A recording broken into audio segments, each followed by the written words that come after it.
Hello and welcome into the Fools on Stools podcast. My name is Kevin Walker, and as always, I'm joined by my co-star Anthony Council. Today, we will not be having our dear friend Cullen, as he is a little under the weather, and we do want you to get out on him on his Twitter. Wish him your best wishes as he does try to recover and get back in the studio. But today, we will be talking about all things NFL, the surprising teams, the teams that haven't done so well, you know, who's in panic mode, who's not. In college football, all the blowouts, all the upsets, and everything above. The NBA is on the doorstep with teams and players showing up to their facilities and all the drama that's going on, including Jimmy Butler's dreads. Everyone wanting and waiting for Judge to hit his 61st home run of the year, including the Maris family, and the tight races for the playoffs and the MLB, including all the magic numbers. Now, Anthony, how are you doing today? I'm good. I'm hyped. I'm a happy Cowboys fan, and I'm still waiting on Aaron Judge. I know we're not talking baseball first, but Right. I just want to get this out of the way. I've been watching more baseball this past week just to watch and see if Aaron Judge will hit. I bet you're not the run. only one, because I don't think I've ever gotten so many notifications from ESPN or Bleacher Report Aaron Judge is up to bat. Exactly. Into ABCD, Apple TV, TBS, whoever. Because he hasn't hit a home run in the past, 4 games? Okay, we really should wait till later to talk about this, but yeah, it's very frustrating. But yeah, we'll talk more about that later. But as you did allude to, Monday night was a tight one. It was a close matchup. The Dallas Cowboys and Cooper Rush took on the, at the time, undefeated New York Giants. Cowboys walked out with a win. And, but I don't know if it really means all that much. I mean, last week, the Cowboys beat the Bengals with Cooper Rush, and everybody was kind of like, I know, I'm not even going to talk about the quarterback controversy drama. I'm not even. There is a quarterback controversy. No, there isn't. There is. Cooper Rush has won 2 games. It's simple. And Dak Prescott has lost 1. It's simple. It's very, very simple. Cooper Rush should be the starter. Richard Sherman said it best. You pay your starter. Whoever's making the money is who's going to start. Cooper Rush isn't making money? I'm not saying he's not, but he's not making $30 to $40 million a year. I can guarantee you that. That's very true. It's just like Taylor. He's making good money as a backup. It's just like Taylor Heineke said in Washington. It don't matter how good I play. They're going to play whoever they're paying the most. They're not going to let $35 million sit on their bench. It don't matter if they are complete doo-doo. But what if it's like the first half and then like Dak Prescott's like playing like so a little bit of half quarter? Yeah. Okay. Anyway. I like that. I like that because Cooper Rush is proven. He's proven his game right now. Okay. Aside from so you like that, but if you're the receiver trying to catch the same ball every time, you're gonna like that. Because each ball comes out different. I don't care what anybody says. I mean, you're right, but I mean, if I'm CeeDee Lamb, I'm catching that ball. Well, I'm catching that wide open catch. Yeah. That was an easy touchdown. Sorry about all those fantasy CeeDee Lamb owners. I actually don't have them this time. No complaints on this end. Yeah, no complaints on this end. But I do feel bad for all the ones who do, because that was tough. I feel bad for all the people who are in fantasy, and I know we're gonna talk about this game later, but who had Tua on their fantasy and put him on his bench. Yeah, that's tough. I mean, put him. I mean, because I don't know what you're gonna do this upcoming week, because in what I saw, like everybody else who was watching the Dolphins versus Bills game, he more than likely got a concussion. I don't think it's his back, really. So yeah, we'll talk about. You know what? We're already talking about it. So let's just go ahead and talk about it.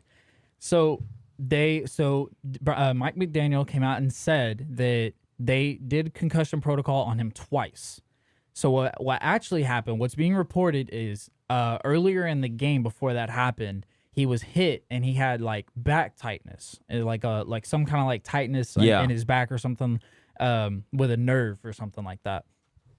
And so whenever he got hit that second time, and everyone thought his head hit the ground or whatever, that what they're saying is that his back, he lost equilibrium basically in his body, and that's why he was stumbling everywhere. So what the report is that he never actually had a concussion, and he never was being evaluated. Well, he was evaluated for concussion protocol, right? but actually twice is what's being reported. But what is being told is that it was all to do with his back. That's interesting. It's very interesting because I saw that play and I was like, whoa, he is he is wobbling. And then I saw Teddy Two Gloves step in and I was like, well, this is gonna be interesting. Right, exactly. But let's talk about Monday night. Yeah, just because it is most recent. We are Cowboys homers and the whole 9 yards. So Cowboys get the win 23-16 in a close matchup with the Giants. The Giants were undefeated coming into this game. The NFC East, I'm not going to say has looked strong. It's literally just been surviving on the back of the Eagles, and we'll talk about them later as well. Cowboys looked pretty good. Defense held up and did amazing, just like I expected them to do. Micah Parsons is a beast, even after not practicing at all week. Trayvon gets his first interception of the year. And I'm not going to say that the Giants can't trust Daniel Jones.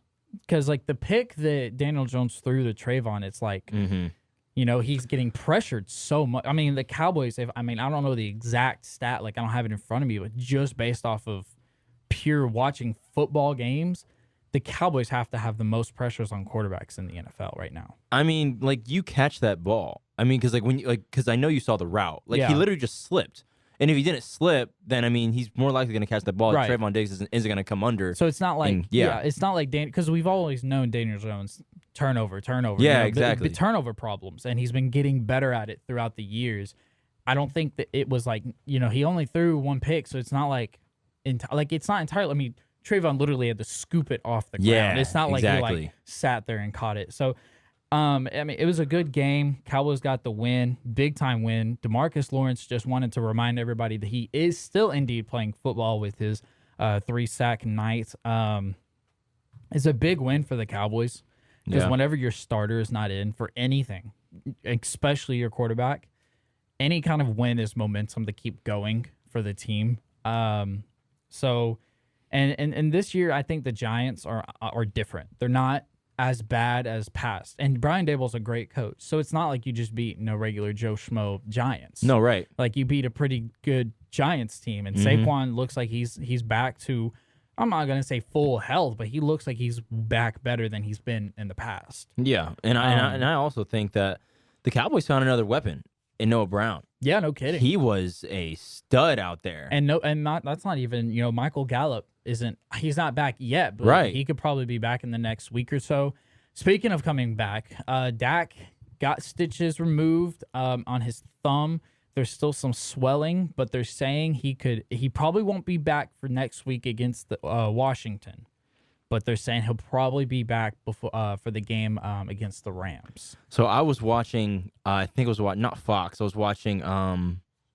It was on Monday. I think it was one of the ESPNs with either Peyton Manning, the Manning show. Yeah. And I saw one report. One reporter was saying that Dak could be back for Washington. Could be. I think it's better to just. I do too. I think it's better for him to not rush it. Yeah. I think because we were thinking that when he got injured it was going to be multiple weeks. I mean you had some. Jerry spoke it into existence. Yeah, you had some people saying that the Cowboys are done for the whole entire season. But I mean, we know Dak's a fighter. We know what he went through last year. Yeah. So I just think if he comes back after the Washington, because they play the Eagles after Washington, don't they? No. So it goes Washington, and then I believe it goes Rams from there. Yeah, you're right. So I think if he's back either for the Rams game, I think he's fine. You don't need to be back for Washington. I think you guys are going to be fine against the Commanders. I really hope so. But I think for the Rams, I think that would be the game to come back for. Yeah, and it's going. So the Rams game is in LA. So the next week's game is at home for the Cowboys. Right. So I think best case scenario, you let Cooper Rush and that offense go out there, maybe even hold Michael Gallup back if you do have him play, maybe let him play a little under 50% of snaps or so, just let him get acclimated to the offense in a game scenario. Yeah. You should take care of the Commanders. You should get that win and then gear up that team for the Rams, because the Rams are The Rams are a good team. They're just kind of struggling, I guess. It's interesting to see what the Rams are doing and how they've been kind of struggling. But see, I feel bad saying struggling because they're still dominating. Yeah. It's just Yeah. I mean, they're still number weird. 1 in the NFC West. I mean, you got San Francisco, Seattle, Arizona in order. They have a 2-1 record right now. I mean, they're 1-1 at home, 1 win away. I think they're gonna be fine. I mean, I think that they just gotta work with things they just gotta adjust. That's the biggest thing. Yeah. Because I mean, you played a Bills team that was incredible, and then the next week, I mean, you play fine, and I think it's just they just have to adjust from how they played in the Super Bowl. Because I mean, you had the whole summer off too. You were celebrating. I get that and stuff. But I think as we go more deep into the season, probably week 10, week 12, I feel like I'm gonna see the same Rams team that we kind of saw in the playoffs a little bit. Yeah, so they did get the win over the Cardinals 20-12. Cardinals kind of looking a little iffy. I don't know, man. That team is always like on paper really good, and I know they still don't have D-Hop back, but I don't know, man. That team is like they walked out with a win against LA last week or the week prior. And then they lose 20-12 against the Rams. I mean, it's hard to like put a prediction on the Cardinals because it's like some days they play like balls out like crazy, and then some days it's like slow starts leads to low scoring. I just think it's because of the drama that happened over the summer. It could be over the offseason. I just think that Kyler Murray can only do as much as he possibly can. Those wide receivers can do only as much as they can, but I mean, he doesn't have the speed as Lamar Jackson where he can just take over the game and just run all over the field and run for a touchdown. I mean, Kyler Murray's fast. Yes, I get it. That's true, but he's not like Lamar Jackson fast. Like I'm not going to just say that like he can just run for a touchdown every single game because that's just not going to happen. I mean, I just think it's because of the drama that happened over the offseason. Like I said, again, I mean, because there was so much speculation of what he's going to do. I mean, you had the thing off of Instagram where he like deleted all his images and stuff, and everybody was talking about it and the contract. It's an interesting tactic. He was paid $230 million. Yeah, and I can't sit here and say that he's played like a $230 million franchise quarterback yet. No, I mean that offense still has a little bit of ways to go, but Rams got the win over there.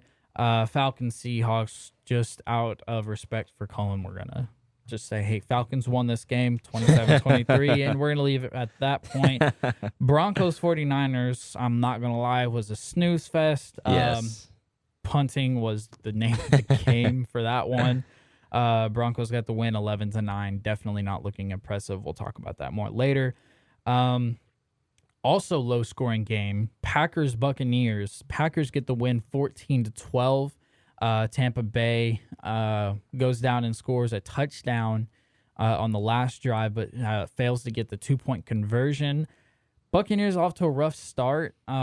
Still hard to tell how good either of those teams are when you have Aaron Rodgers and Tom Brady at the helm. Anything can change at any moment. Now the Bucs are going to be playing the Chiefs this week. Yeah. So that's going to be interesting as well. It's going to be a good game. Anytime Tom and Patrick Mahomes has ever gone against each other, it's always been a great game. I hope. I just hope because, I mean, I'm not saying – I just think age is starting to now slowly catch up with Tom Brady. I think so, and I also think it's part two, which is natural. It's expected. But I think it's also part two their defense is great, and there's no one going to say that that's, their defense is top notch. But the offense, I think they didn't have Julio last game. Chris Godwin's still kind of trying to come back and trying. I mean, your wide receiver core, your offensive core is still not fully ready or set yet. And I think it's kind of hard to get, like, because he had the touchdown that he threw to Russell Gage. I mean, Russell Gage, no offense, he's not the most talented wide receiver on that team. Yeah. And your most talent is on the sidelines right now, injured. Yeah, trying to get back from injury too. I mean, Russell Gage had 12 receptions and 87 yards. I mean, he's the only one who had double-digit in receptions. And I mean, he played like he balled out. Like I'm not gonna take that away from him. I'm just saying like your offense is not fully there yet. Yeah, and I mean, Leonard Fournette can only do so much. I mean, 35 yards, averaged 2.9 yards that game against Green Bay. And 12 carries. I mean, that's great, but Which I mean, Green Bay's defense is also nothing to shy away from. Their Right. defense is exceptional. Exactly. So, but that was a good game, a good tight game. Jaguars Whoo boy. get a 38-10 win over the Chargers. Now, some people will probably say they didn't have Keenan Allen. Justin Right. Herbert's really injured. This, that, and the other. I don't care. The Jaguars they took care of business, and they are for real. I don't know if I've ever directly said it on the air on a podcast, but when Jacksonville made the hire to get Doug Peterson, I instantly felt way better about that. And we're talking about a coach that has won a Super Bowl, and directly after winning a Super Bowl in Philly, his entire team just gets dismantled. And and that doesn't usually happen. No, and so the entire team gets dismantled, and he's out on a job, and now he's come into Jacksonville, turned the program around, and now Trevor Lawrence is playing. How we expected Trevor Lawrence to play coming out of Clemson. Yeah, like the first. What felt like forever ago. Right, like the first pick in the draft. I mean, incredible game. 262 yards, 3 touchdowns. Christian Kirk. I know a lot of people said that because Christian Kirk, I don't know if you remember, reset the wide receiver market when he got signed in the offseason to a big deal to Jacksonville. And everybody was saying, why? Like, this is not even like a wide receiver one on some teams. Christian Kirk has been looking really good. Yeah. Really good. Yeah, he's balling. Yeah. He's balling. I actually heard on the radio someone saying that, and this may be crazy, but Probably. Trevor Lawrence, sleeper MVP. You know what? At this rate, it's hard not to. Yeah. It's hard not to think like, hey, that could be a possibility. Yeah, and I mean, no one thought that last year. At all. No. Moving on, Colts get a surprising win over the Chiefs, 20-17. I don't know. Like, this game is kind of like one of those games where it's like, I'm not really reading into this much because it's like, we're talking about Patrick Mahomes and the Chiefs here. Yeah, against the Colts. I mean, because at first we were like, the Colts are not playing well because they lost. They got shut out to the Jaguars. Yeah. But the Jaguars just put a beating on the Chargers. So it's like, what do you even make of the Colts now? This is what happens when you don't have Tyreek Hill. If you have Tyreek Hill in that game. I'm not jumping on that bandwagon. If you have Tyreek Hill in that game, you make that pass. Tyreek Hill is going to he's either going to go up into the left and out, or he's going to make a slant route, catch the ball, and just run out left or run out right. I get what you're saying. Because the wide receiver, the offense is not the same without him. I'm not going to say that they're terrible because they're not terrible. I mean, it's Patrick Mahomes. I mean, you still have Travis Kelce. I mean, like, that's still elite, but it's like Tyreek Hill is a different beast, same animal. I mean, he's going to run all over the field just to make sure to catch the ball. And I think in those crucial moments in the fourth quarter, when you don't have that, because right now Patrick Mahomes is looking for that. He's looking for that player to make an impact play to win the game, and he doesn't have that right now. I can agree with you on that. I'm not going to directly say that they're like can't win without Tyreek. I will. Okay, I mean, they missed Tyreek Hill. I guarantee you that. Anytime a superstar loses his superstar, they're going to miss it, and it's going to be a lot of adapting. They do have wide receivers. It's going to take a little while to kind of figure out that offense and how they're going to utilize it. I'm not downing the Chiefs yet. I think this is just like hey, we got knocked down on our ass, and we're gonna get up and we're gonna fight harder than before. But yeah, Colts got the win. Matt Ryan looked pretty good after not looking so great recently. So maybe the Colts might get a little bit of little bit of a fire under their butt as well. Yeah, Matt Ryan looked good. Yeah. Like he didn't play bad. I mean, last game he played, it was ugly. It was ugly. It's straight up ugly. But I mean, he played his game against the Chiefs. Moving on to what is starting to be the hottest team in the NFL, the Philadelphia Eagles. Got a 24-8 win over the Commanders. Anthony, I don't know if you saw this stat. At one point in time in the game, I just based off your head nod, I'm assuming you saw it. The Eagles had like 200 yards plus passing, and the Commanders had -1. That was the funniest stat I saw. I was like, there's no way they put -1 That's up tough. there. It's tough. The Eagles are balling, man. Jalen Hurts. You talk about a surprise MVP favorite. I think the straight up MVP favorite is for sure. is Jalen Hurts right now. For sure. I mean, whatever they did in the offseason, Devontae Smith and Jalen Hurts, Dude, he looks. you can tell they've been working on this. And I mean, picking up AJ Brown in the offseason was one of their best moves. The Eagles looking And Oh the my fact gosh. that Darius Slay went to the Eagles it was so like I mean, I know it got reported, but it went so under the radar. Yeah, it did. Definitely. But Darius Slay's and that defense has been balling big time. I mean, I think even when on a defensive side, I mean, even when you got Jordan Davis up there too. I mean, their whole defense, like this Eagles team looks like the Eagles team that won the Super Bowl.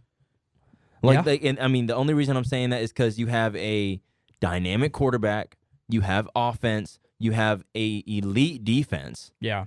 And they look great all across the board. So, this is the first time we talked about earlier how the Eagles completely dismantled the entire organization after they won the Super Bowl. Right. This is the first time in Jalen Hurts' career in the NFL that he's ever had the same coach and coaching staff for the second year in a row. Oh, wow. That's impressive. So it just goes to show, one, what Coach Nick Sirianni has been doing over there and changing that culture around and instilling confidence in his players. But it also just goes to show if you can learn the playbook and you can get comfortable with your players and your receivers and really get to work, that Philadelphia Eagles team is scary. It's not that hard, man. I predicted early on that the Eagles would win the NFC East. That was partly because I thought the Cowboys weren't going to play good. Mm-hmm. Now I think the Eagles are going to win the NFC East and possibly make it to the NFC Championship. Wow. Just because they're actually that good. Okay, there's power rankings that have them the number one team in the NFL. I know. I don't know if I can completely get behind that bandwagon quite yet, but they're definitely top 5 without a doubt. Because I'm just looking at their schedule. They played you got to put this in consideration. They played Washington. No, I get it, but it's the dominant wins that they're having. That's true. I mean, 24-8, 24-7, 30. That the Lions look good. The Lions either look way. good, yeah. So I think that's the winning the Lions game. That's a big one. I'm gonna be intrigued to see how they play against the Jaguars. Yeah, the Jaguars is gonna be a big one. I'm kind of not that concerned on the Cardinals game, aside from J.J. Watt coming in hot as usual. Yeah. I think the big test is going to be the Cowboys. The Cowboys game in October is going to be very, very interesting because of that defense. It's going to tell who's going to win the NFC East. Yeah. Right there. Yeah, and I just think that, Jalen Hurts he's playing at home.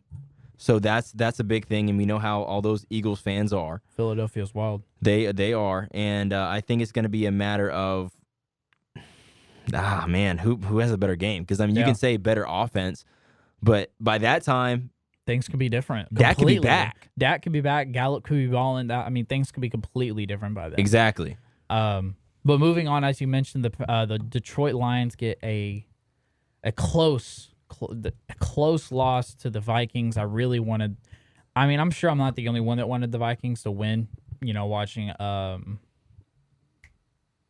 Knocks. Sorry, Hard my mind Knocks, went blank. Watching Hard Knocks and everything, but they're fighting, and that is something we haven't been able to say. The Lions have been doing a lot lately, has been fighting, but they have been fighting this year. You can't do nothing but respect that. The Vikings got a scrappy win on that one. Moving on, Ravens take care of the Patriots. Mac Jones is going to be out for a long time. Looked like he was in a lot of pain. Sucks to see. Speaking of that game, so I'm on Instagram and I see this post. The Patriots are out of a QB and they're looking for a new quarterback, and it's Cam Newton. But don't they have Brian Hoyer? Yeah. Yeah. Okay, so, I mean, Brian Hoyer's been on the Patriots for, like, years. Ever. Yeah. So, they're probably just going to play. I get the meme, but, yeah. Anyway. Ravens get the win. That'd be funny. It'd be funny. Pay Lamar Jackson. Oh, my gosh, please. Panthers get a 22-14 win over the Saints. Baker Mayfield does pretty decent for the first time this year. Raiders lose to the Titans 22-24. Derrick Henry finally has his coming out party for the NFL season. Okay, just very quick. I know we talked about last week with all of us about like the pressure for the Raiders. How high is it now? It's high now. Now I'm in panic mode. Yeah. I said last time I wasn't. I'm in panic mode now because you are 0-3. Yeah. I mean, this is not good at all.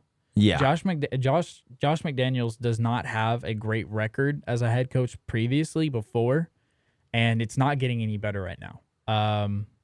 Yeah, they're going to have to figure some stuff out, find out how to win some late game scenarios because that's what's killing them right now. Yeah, because very quick, they play the Broncos, the Chiefs, the Texans, and the Saints. It's not an easy schedule. It's not. You're in an AFC where you can't fall behind, and you're already behind. Yeah, very bad. Bengals get a win over the Jets. Not really surprising. Bengals trying to get back on streak as far as Super Bowl contenders, I suppose. Dolphins. I think this is probably the most crazy game this weekend. Dolphins get a 21-19 win over the Bills. Josh Allen and crew fall just a little short. That game was crazy. Yeah, it was. Yeah, crazy. Especially with the butt punt. That was hilarious. Oh my gosh. If you want an accurate breakdown of the butt punt, go back and watch the ESPN Peyton and Eli show with Pat McAfee when he breaks it down. It's absolutely hilarious. But in all seriousness, this game took place in Miami. Big difference because Miami's hot, for those who don't know. And the way the stadium is designed, the sun beats down on the guest side. And the Bills were cramping, dying like freaking all shades of red under that sun. It was a hot atmosphere. A lot of guys were having to get switched out. That their depth had to come into need. Josh Allen, nobody necessarily didn't have a good game. They just fell short a little. I just blame the clock, and I just think that the NFLPA has to do something about the clock because this has been the second time that this has happened. I think, and at least from what I've seen, because in the playoffs you had the Cowboys with the clock against San Francisco, and now you have Josh Allen trying to rush the ball, trying to spike the ball down in the ground to stop the clock, but at that time, time's up, and the Dolphins win, and it's like, if you had that little bit of time, maybe you could have won the game. Yeah, I mean, it's crazy. It sucks. And being the team that they are, I know they're going to fix it and turn it around, without a doubt. But definitely did not want to be anything in the vicinity of Ken Dorsey whenever all that took place. Right, exactly. Oh boy. Yeah, that was something. And then to finish it all up, Steelers and the Browns, which took place last Thursday. Browns get a 29-17 win over the Steelers. Jacoby Brissett still looks pretty good. Anthony, I can't sit here and say that I predicted that the Miami Dolphins and the Philadelphia Eagles would be the two undefeated teams in the NFL. See, if you bet money or you told me that week 3 3 AFC teams would lose, and the Chargers, the Chiefs, and the Bills, I would have never believed you. Cuz it was a shocker to me when I saw it. I was like, there's no way they all lost. Yeah. It's crazy. The AFC is really competitive. You can't fall behind. But speaking of the AFC, the Dolphins are going to take on the Bengals tomorrow. It's going to be a big-time Thursday night matchup. Make sure you got your Amazon Prime membership. No sponsor, but, if you want to watch the game, that's how you have to watch it. Yep. It's going to be a big game. If the Dolphins can pull off that win, depending on how they can do it, they'll just be really the more dominant, one of the more dominant teams in the AFC. But if the Bengals can pull off that win, then all the naysayers and all the negativity around that team perishes, and they're back on track to having a really good season. Because it all depends on, and we usually say this about the Cowboys, but it all depends on what Bengals team shows up. True. Because we saw how they played against the Steelers. They played okay. And then the Cowboys, they just got, in my opinion, they got obliterated by our defense. But it all depends on how you play against who comes and plays against the Dolphins. Yeah. Because if you're Joe Burrow, you've been getting sacked time and time again, and that defense on the other side, they got to figure something out. Yeah, they've got to figure something out if they want Joe Burrow to be able to have pocket time. Yeah, exactly. I mean, because your schedule is not easy. You got the Dolphins, Ravens, Saints, Falcons, and Browns that may be a little bit easier. But these next two games, you better be ready. Yeah, no kidding. Moving on, Vikings, Saints, Seahawks, Lions. That should be Seahawks, Lions should be a pretty good game. We'll have to. I would assume the Lions get that win, but we'll just have to kind of. Just don't tell Colin you said that. Yeah, I know. Hopefully, bleep that out. Jets, Steelers, Chicago, Giants, Titans, Colts. Chargers, Texans, Browns, Falcons, Commanders, Cowboys, as we already talked about. Jaguars, Eagles should be a good one. Bills, Ravens. That's going to be good. That should be a really good game. Going to be interesting to see. And another thing that's about the Bills. Another thing about the Bills is their defense. Their defense is struggling because of a lot of injuries. Yeah. Micah Hyde's out for the season. You still don't have Tre'Davious White. Jordan Poyer didn't play last game. He should play this game, but your defense, your stars on defense are struggling, and your secondary is kind of falling to the second and third string depth. So it's going to be interesting to see just if the Bills can keep the train rolling with the defense that they got. Cardinals, Panthers, a show of OU quarterbacks. Ain't that the truth? Broncos, Raiders. I think that and I hope that should be a good game. The Raiders got to get a win. They have to win against the Broncos. They have to. I mean, because you're. If we don't see the Raiders beat the Broncos, I'd be looking for some player meeting, something. I mean, it's gonna be ugly down in Las Vegas. Sorry. I'm gonna ask this now, and then I'm gonna ask this in the middle of the season. How do you think Adams feels right now? I think he's obviously mad losing. He has a touchdown in every game they play. Okay. So it's not like Adams isn't showing up. Right. He's showing up, but it's kind of like if you're the owner of the team, you kind of got to be looking at the GM and the head coach like, dude, what do you do? I re-signed Derek Carr, went and got you Devontae Adams. We still have Josh Jacobs. Yep. I went and signed Darren Waller. Like, what do you want me to do? Like, can you go win for me, please? Yeah. So they got to get a win over the Broncos. If not, it's going to be some scary time down there in Las Vegas. Patriots, Packers. I don't see any reason why the Packers wouldn't win that game. Chiefs, Buccaneers. As we said before, anytime Tom and Patrick play against each other, it's going to be a showdown. Yep. And then Rams, 49ers. To wound off the weekend. That's gonna be a good one because that's the battle of the NFC Championship game, Rams and Niners. So should be a good one. And you still got Jimmy Garoppolo playing at quarterback. You know what? I think that the 49ers have prepared themselves for this situation. Mm-hmm. Just make sure you don't run out of bounds this time. If you're Jimmy Garoppolo, like don't drop back too far, like Dan Orlowski did way back when. It's kind of tough to say because if we were in their shoes and we had big 300+ pound men running at us at full speed, I don't know how many steps. I don't know how many steps back I'm taking, to be honest with you. Hey, because he took what, like 6, 5? He was like just outside the end zone when Dan Orlovsky did it. He was like He was running on the he was line. almost in the stands. That was hilarious. So, but yeah, that's gonna round it off for the NFL. Now moving on to the college football. Man, that took a little while. Let's see if we can't run through these real quick. Let me see. So before you even try to get me going or whatever, Because I can get you going right now, bro. I told you that Tech was going to be a good game. I told you Tech was going to be a good game. It was a good game.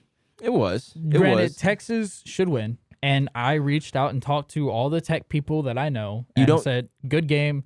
If Bijan doesn't fumble, we're probably winning that game. I agree. And to the point, and this is the last thing that I'll say, because I hate being a Texas homer and because I know that Texas fans can suck sometimes, but Bijan Robinson fumbling does not happen often, if at all. Like, he doesn't fumble. He's probably, if not the best running back in college football, probably a top 5 player in college football in general. Like, when I talked to people about that play, people were shocked. Yeah, I mean, I talked to all the Tech people. They were just as shocked as I was. I was like, man, it sucks, but when you get a pad directly on the football, there's just nothing you can do about that. Yeah.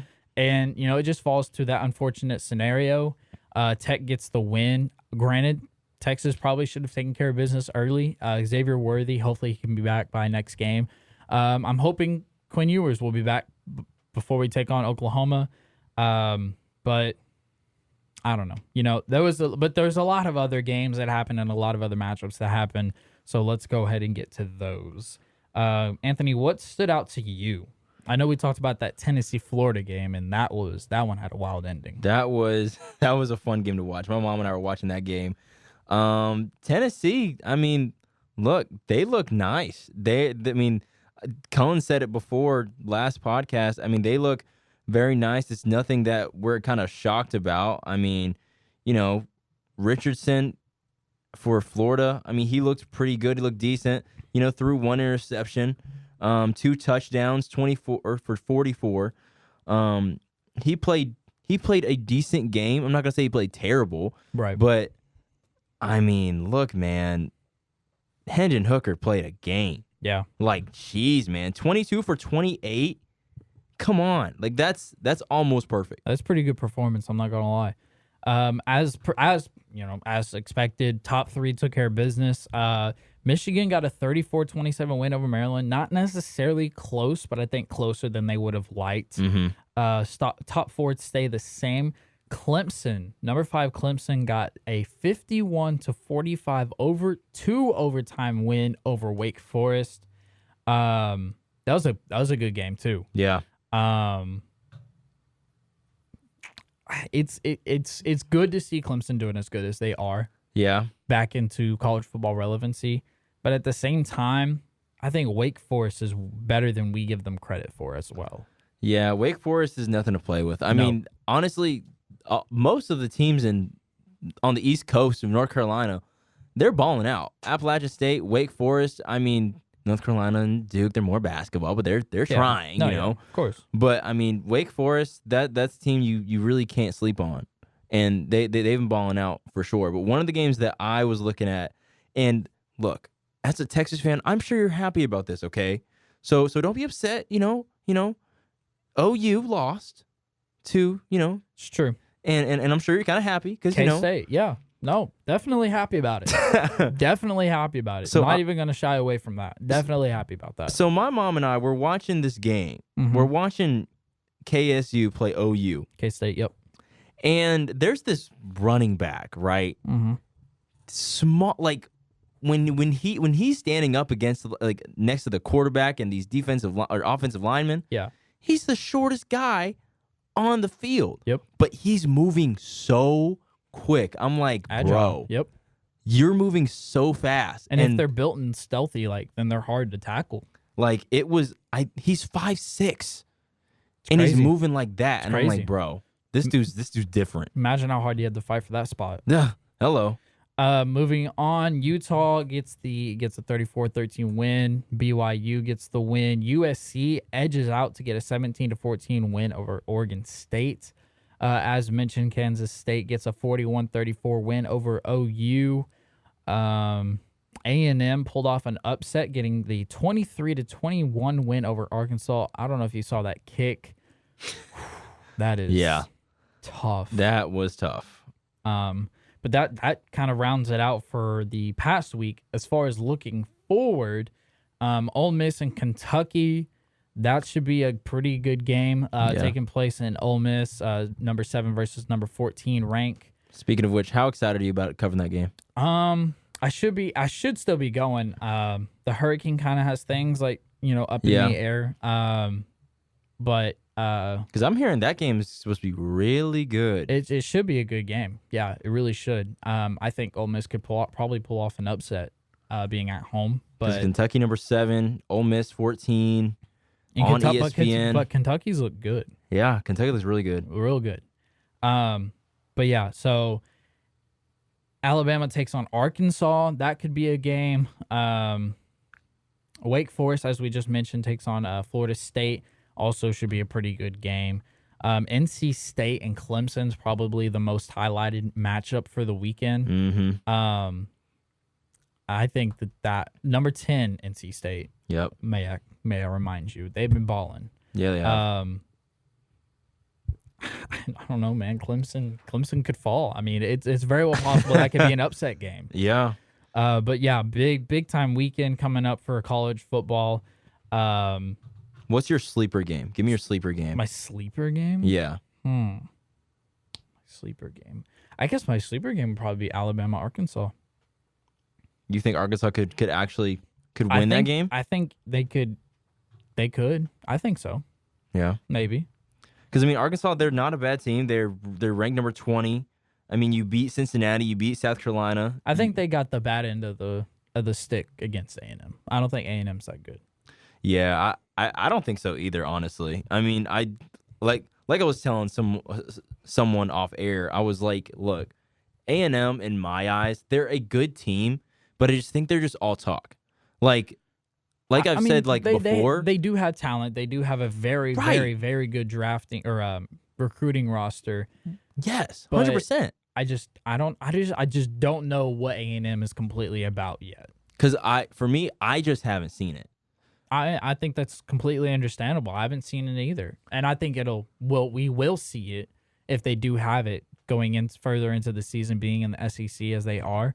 But I do want to take a minute and say, back on that Tech game, that Joey McGuire has that team ready.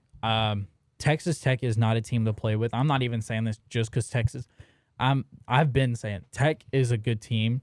Joe McGuire has all the connections in Texas high school football. That recruiting class is going to look nasty. We know Texas is all about football, about football, and he's got all the connections that he needs. That recruiting class is going to be nasty. For Tech to get that win against Texas was huge for them. Yeah, huge. That's been what the last time Tech had.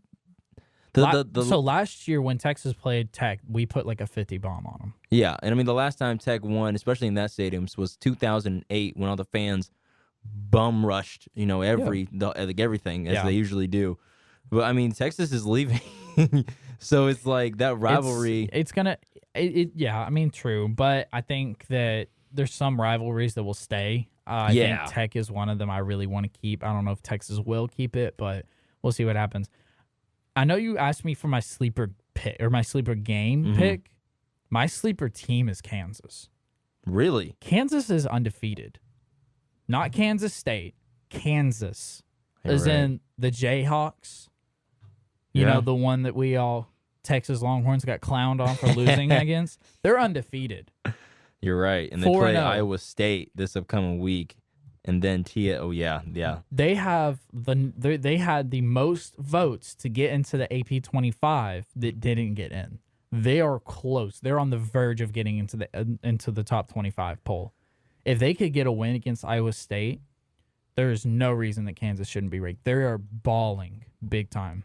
I think that they because I'm shocked that they're not ranked. Not yet. They're close. They're very close. Like I said, they had the most. They had the most votes that didn't get in. I think if you beat Iowa State and TCU, No, you should. If you beat Iowa State, there isn't. You should make it. you should make it. If you beat Iowa State, like you should make it. I don't care if it's like a field goal win. Like you should make it in no matter what. You're a 5-0 team. Yeah, There's you're no right. reason a 5-0 team should not be in the AP 25. Yeah, and they're balling out too. I mean, they're beating everybody. I mean, with Jalen Daniels, I mean, leading the team in passing yards and rushing yards with 320 at quarterback. Crazy. I mean, it's they are really, really good. And I think that I'm not going to say they're going to put the brakes on Iowa State, but I think it's going to be a close game. And I take the Jayhawks over Iowa State in my eyes. Yeah, I mean, I think that there's no reason to think that they couldn't. I think they're really good.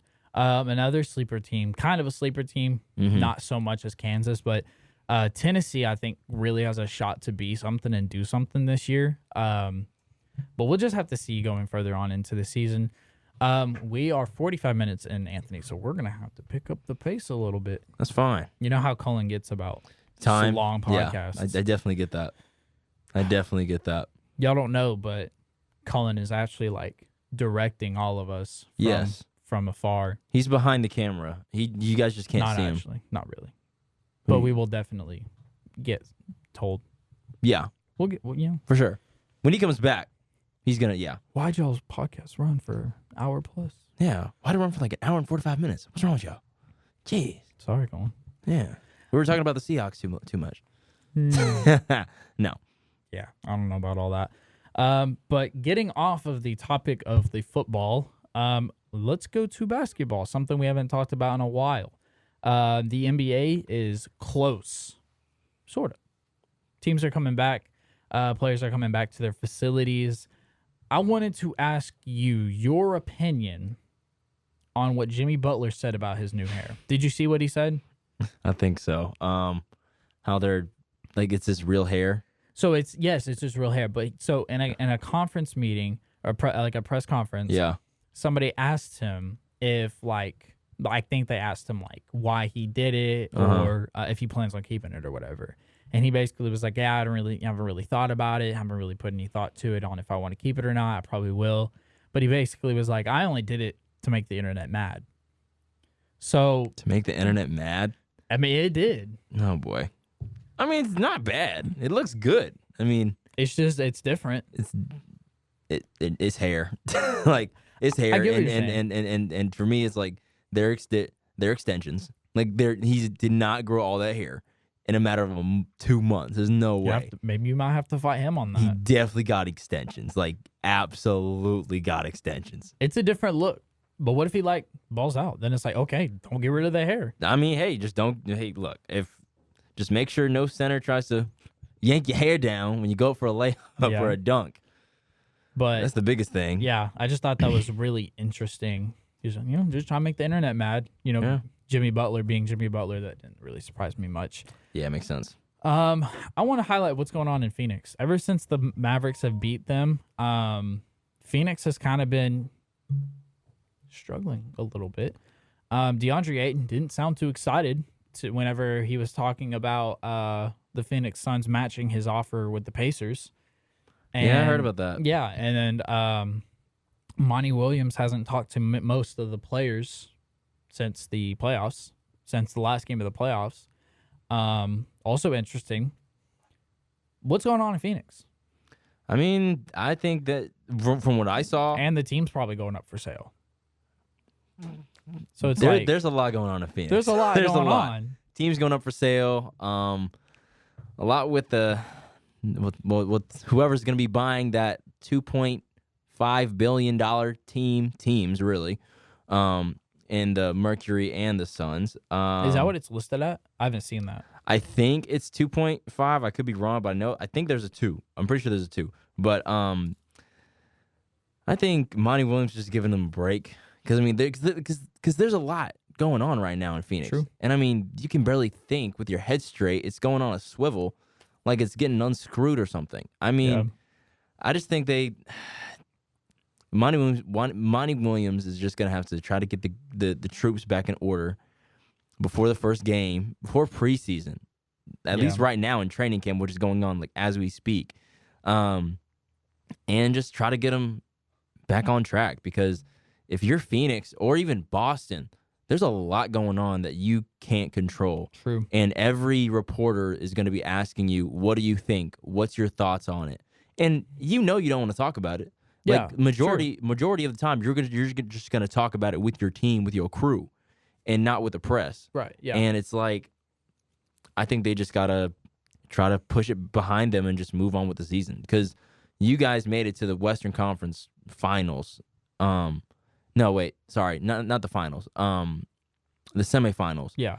And you're trying to get back there, and you have a Hall of Famer on your team, and this is probably the deepest you've been in the playoffs, and you're trying to get a ring. Yeah. So you guys are just going to have to push it behind y'all and try to regroup of what you have to see what you can do. True. I completely agree. I think there's just a lot going on. I don't think there's too much to really read into. But some other drama that's going on in the NBA. The Lakers came out and said, well, the Lakers obviously didn't, but a report came out that the Lakers were trying to trade for, or were willing to trade for Donovan Mitchell or Kyrie Irving, and they were willing to give up 2 first-round picks for either. What are your thoughts on this? Oh, that would have been so nice. I'm not even going to lie. That would have been so... I would have loved that. Like, why? Donovan Mitchell with Anthony Davis, and... I love Donovan Mitchell and the Cavaliers way better. I mean, I do too, but I'm just thinking if you're like a young star playing with LeBron James barely has had that. Like someone who's on like D. Mitch's level, like he's either had someone who's a rookie who's not as like an all-star who's really young, but like having Donovan Mitchell with LeBron and maybe AD, that's just another shooter. It's a big maybe. It's a really big maybe. But like you said, I mean, I would have loved it. But honestly, I do like him with the Cavs. I think that young core that they have over there is going to be really nice this year, and they're my sleeper. Yeah, I mean, you're probably not the only one, too. Yeah. For them trading for Kyrie Irving doesn't surprise me at all. Yeah, there were speculations of that this past summer, so that just makes sense. I don't know about 2 first-round picks. Yeah, that's a lot. I mean, we saw what I think the Jazz got, or the Jazz. The Jazz got a whole bunch. I think like 4 first-round picks for Rudy Gobert. Yeah, that's a lot. And I mean, if you're in only 2 first-round picks for Donovan Mitchell, I really don't. I mean, I want to say that's a lot, but I really don't think that's a lot compared to what the Jazz did. They traded a whole suitcase full of stuff. Yeah, and the refrigerator. Yeah, yeah, no kidding. And then staying on the Lakers, do you think there's any tension between Russell Westbrook and the organization? He was caught saying that basically sometimes you just got to do your job, and sometimes the people at your job don't like you. Yeah. I don't think that was the exact. Yeah, so his exact quote was, sometimes people at our jobs don't like us. So, like, what do you take away from that? Because there's been reports that Russ was going to be coming off the bench this year and that he wasn't going to be, like, a starter. Wait, so who's your starting point guard? Because if Russ isn't your starting point guard... I don't run the Lakers. Because I'm just thinking, because if Russ isn't your starting point guard and he's coming off the bench as that, I guess, spark plug, I mean, I guess LeBron James is going to be running the 1 and AD is going to be at the 4 or the 5. If he plays. And yeah. So, look, I'm just saying. I'm not wrong. I'm just saying. You're not wrong. I mean, what, they're going to have, Scottie Pippen Jr. playing the 1? I like Scottie Pippen Jr. I do too, wrong. But I'm just saying. I don't know. I mean, honestly, I think from what Russ is saying, I think he's going to have a better season this year. I think he's just frustrated. I think so, too. I mean, he's been put in a lot of really, pretty crappy situations. I mean, that last season was his worst season ever. I mean, everyone was giving him, the run, because he played terrible. Yeah. And I think that this year, I think he's going to play better. I think that Darvin Ham has spoken to Russ enough, and especially LeBron James and AD, just about, okay, what we need to do. Like, I just saw a report that their previous training camp, it was mostly defense focused, which is a good sign for the Lakers. And I just think that with 3 Hall of Famers on your team, I think they're going to be fine. I don't think they're going to be the best team in LA. I think that belongs to the Clippers because they look very, very nice. And Kawhi is back. And that robot is back. Claw, yeah. Sadly. He's got a million different nicknames. Yeah. So I'll end it off on this. So the full quote from Russ, he said, "Whether the Lakers want me here or not doesn't really matter. My job is to be professional and show up to work like I've always done. We all have jobs that sometimes people at our jobs don't like us or don't want us there." That's kind of sounds like a shot. I mean, it's A just little kind of bit. like Just like a slight jab. I don't know. Like maybe they don't want him. Maybe they do. I don't know. I feel like I think he feels just completely disrespected. I feel like Darvin Ham wants him. I don't know if Jeannie Buss wants him. That's my take on that. I think there's just tension in the organization that has not been worked out. I think so too. But hey, I mean, on the bright side, you have Patrick Beverly and Russell Westbrook becoming best friends. That's nice. Yeah, apparently that's happening. But moving on to the last topic of the day, Major League Baseball. Now we can finally talk about Aaron Judge, like we alluded to earlier in the show. I'm still mad. Still mad. He's still at 60. Please get 61 tonight. I mean, how hard is it? It can't be that hard. It can't be that hard. It's not like you're playing against like superstar pitchers every night. I mean, it's not like. I mean, how hard could it really be to hit like a 90-mile-per-hour fastball to like 400 feet? Like, exactly. Come on. But then again, I feel like everyone in the league knows about this. Every pitcher knows this. That's and the they're thing. like, so that, no, I'm not giving it to him. That's kind of been my thing. Is like in the past, we've had the steroid era. Mhm. However your opinion falls, I don't care. We've had the steroid era, and we've had Babe Ruth. We've had Hank Aaron. We've had a lot of guys hit home run marks and surpass others. Mm-hmm. The pitcher's got to give it up. Like I get it. Like you don't want to be the pitcher that gives up the 61st. I get it. Like okay, understandable. But at the same time, like it's like I don't want to say it's inevitable, but at the same time, it's like you are going to be hated by baseball. It's a very interesting dilemma. Like the pitchers are in because it's like everybody's here trying to watch this game. Really wants to see Aaron Judge hit 61. Yeah, I mean he only has 8 more games left. I mean you play against Toronto. Anthony, he was walked 4 times. I know, and I was like, it's only the second time in his career that he's been walked 4 times in a game. I'm like, bruh, come on now. Like y'all. Okay. And the thing is he's still been getting he's been either getting hits or walked. Yeah. Yeah. And I know he's struck out a few times, but it's like it's not a lot. He's got to hit it. Like it'll be There's such gonna be a letdown. There's gonna be a time in one of these 8 games, whether it's Toronto tonight against Baltimore on Friday or October 3rd against the Rangers. Yeah.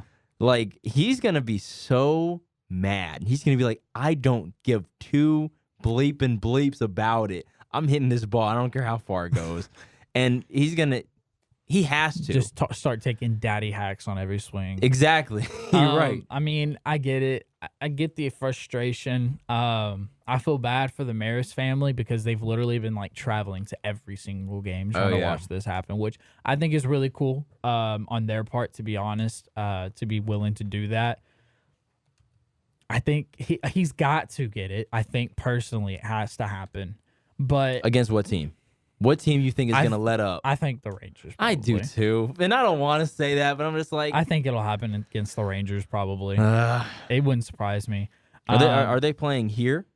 So they're playing 2 here, 2 away.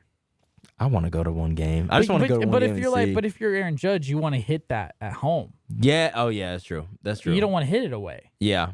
You're right. So you're right. It's kind of anyway. But another thing is this whole Aaron Judge thing has been getting a little bit out of hand. They've been interrupting college football games for this. Like I get it, but also at the same time, it's like some people don't know / care about baseball whatsoever and don't even know what's going on. How many ESPN notifications have you gotten about Aaron Judge? ESPN, Bleacher Report, MLB trade rumors, Twitter, you name it. It's like I'm sitting down. Aaron Judge is up to bat in 10 minutes. Tune in so that you can watch him. And it's every single up bat. Aaron Judge was walked last at bat. Make sure to tune in to watch what happens. Crazy, it's man. It's like, I mean, at first I was like, okay, yeah, let me tune in. But now it's like, okay, if it happens, it happens. Yeah, at this point. Pujols did hit 700. He told the person who got the ball, keep it. I like that. I mean, 700. I mean, that's. Would you keep it? Would you tell him to keep it, or would you keep it? It's kind of like, I don't know. Like that's tough. It is tough. Because you know they're gonna sell it, for a large amount of money, which is understandable. Yeah, understandable. But it's like, I don't know, man. I mean, it's memorabilia. It's tough. True. I can get it either way. I mean, Albert Pujols is older now. He's in his 40s. Yeah. That okay. See, that makes sense. He's got the record. Like, I may not have the 700 ball, but you can definitely go look in the history books. Yep. Definitely did hit 700. So, and it's kind of like whatever. But speaking of the Cardinals, the St. Louis Cardinals have been the latest team to clinch the playoffs, along with just going over the teams that already have the Guardians, the Yankees, the Braves, the Mets, the Astros, and of course the LA Dodgers. Yep. But Cullen, you might want to close your ears for this one. These are the magic numbers for the teams, AL and NL, starting or as of September 28th today when we're recording. Toronto's magic number is 2. Tampa Bay's magic number is 3. And the Mariners' magic number is 5. Yikes. That's tough. It's a tough magic number. They just lost yesterday, right? It's a tough magic number. Yeah. They lost J-Rod. Yeah. So we'll see what happens. I know Colin don't want us to talk about it, so we won't talk about it. Yeah. Because I don't want to be put in the ringer if they don't make it. Right. But I am hoping that they make it. I do want to say I was alive when the Mariners made the playoffs. I mean, because they have a good team. They have a very good team, very solid team. And I mean, they can go deep too. I wouldn't be shocked if they did. We just gotta watch and see. True. For the NL, the Padres magic number is 5. Phillies is 7. And that is the magic numbers of significance. But it was funny watching the Yankees finally make it, and they had like the bottles, and they were just like throwing champagne in the back. I was like, that's great.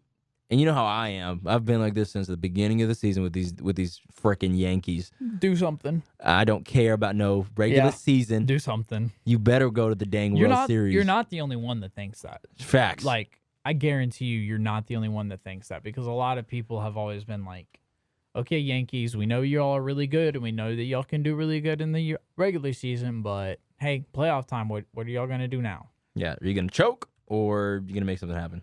Yeah, I think we'll see what happens. I think it depends on who they play first, in my eyes. Yeah, I think that's true. I mean, we're real close to finding out majority of the teams that will make the playoffs.